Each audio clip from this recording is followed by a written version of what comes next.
In episode 42, I talked to you about 3 steps to help you create a sound budget. In today's episode, I want to take the next step in the budgeting process, ensuring that every program you created a budget line item for is carried out with excellence so that you can actually stay within that budget as much as possible. Listen in to see how you can continue to honor God in that budget process.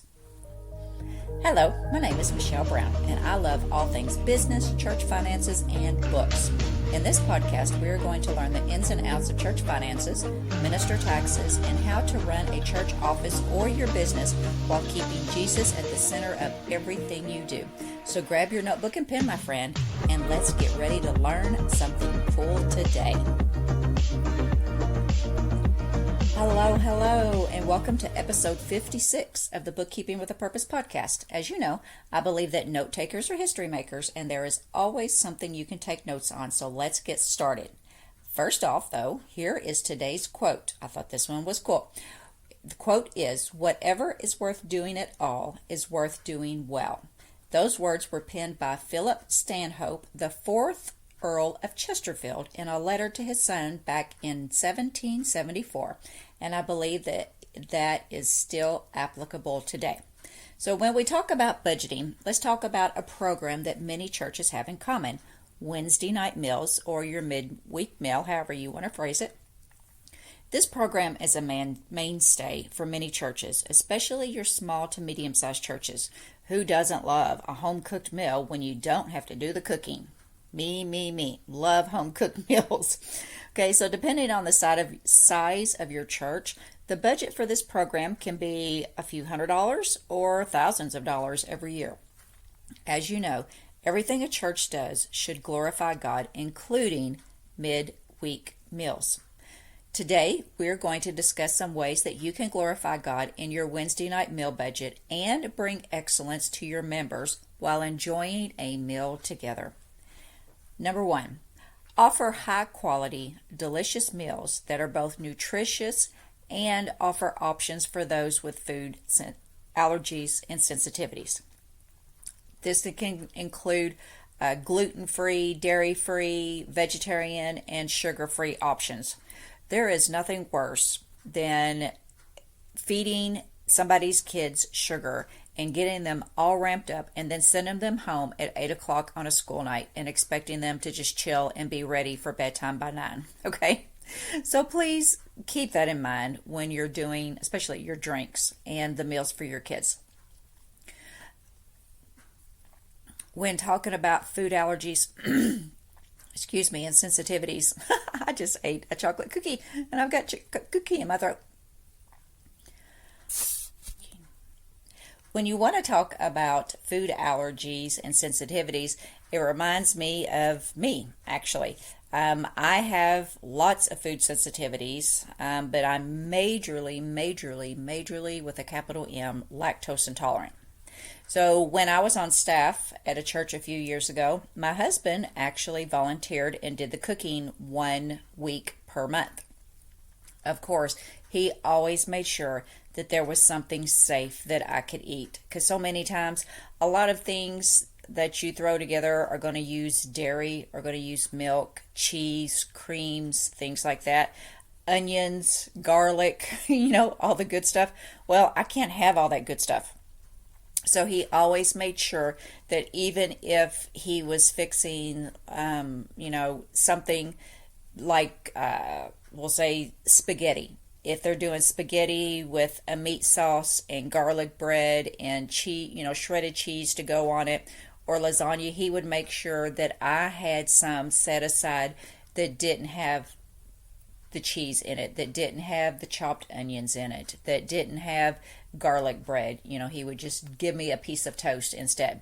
So it's a wise idea, and just considerate of your members, especially with so many sensitivities going on now, to just kind of get to know your members, get to know those who are regular attendees on your midweek meals, and see if you need to offer some different options for those who do have allergies and food sensitivities. Okay?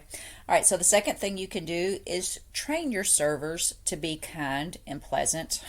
The first thing that come to my mind is the grumpy old mean lunch lady. Okay, you don't want mean old lunch ladies, and this isn't saying that everybody that works in a school cafeteria is grumpy, but there is, I'm sure you can think of at least one who just scared the far out of you when you were a kid. She was grumpy and mean, and outside of that, she was probably the nicest, sweetest, kindest person, but when she was your lunch lady, you just dreaded to see her, especially if you didn't have the money that you needed to pay for your meal. Okay, don't be the dreaded lunch lady.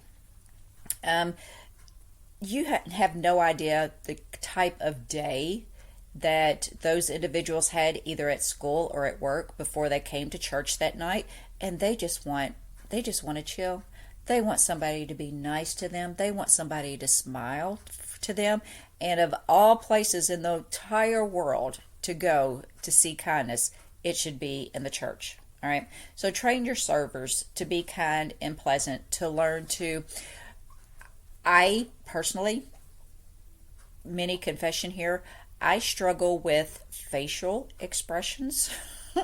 Even if I can correct the tone of my voice, you can absolutely see it all over my face what I am thinking, regardless of the words that are coming out of my mouth.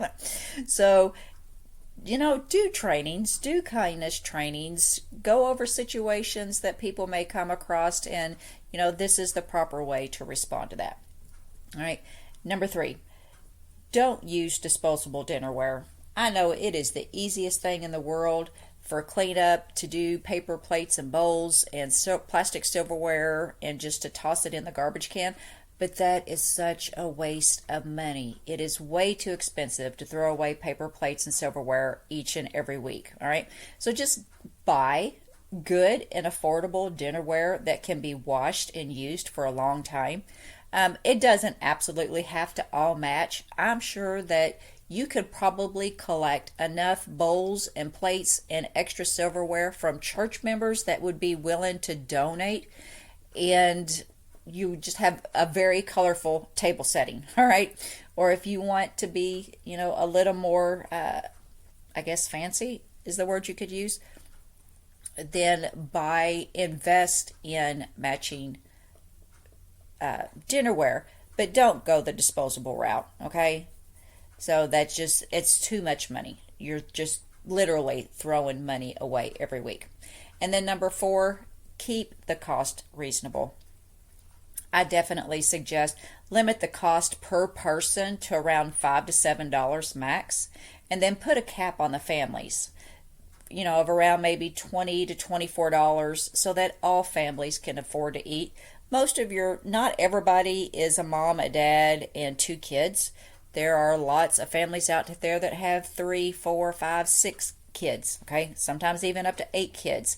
There's no way they can afford to come every week if you're charging $7 to $10 a person. And then you could also definitely, if you've got little ones, like when I was on staff, we did, I think it was either 2 and under was free, 3 to 9, I'm thinking, around that range, maybe 3 to 7 was like $3, and then everybody else was the adult. That is totally reasonable, but put a cap on there for your families, and never turn someone away because they can't pay. Okay, that Wednesday night meal may be the most nutritious meal they get all week long. It may be the only meal they get that day. All right.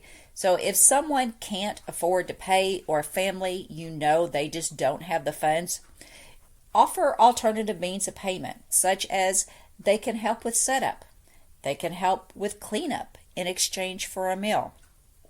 Definitely, I know that in every single church, there has got to be someone who's willing to sponsor a family for mealtime. Okay, so do a sponsorship. The family doesn't have to know who's paying for their meal, but somebody in that church can afford to dish out a few extra bucks so that a family in need can eat and have a good, nutritious meal. All right. Being wise stewards of God's finances is important, but it involves so much more than just how much money you spend. It also includes how you spend that money and the eternal effect that it will have on others. Hosting a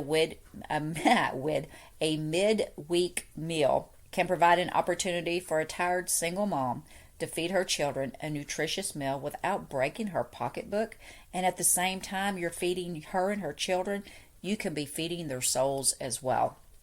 One of the ways when I got back in church in the late 90s, the reason I did is because this sweet little old man named Mr. Morris came by with the church van and invited our children to Vacation Bible School.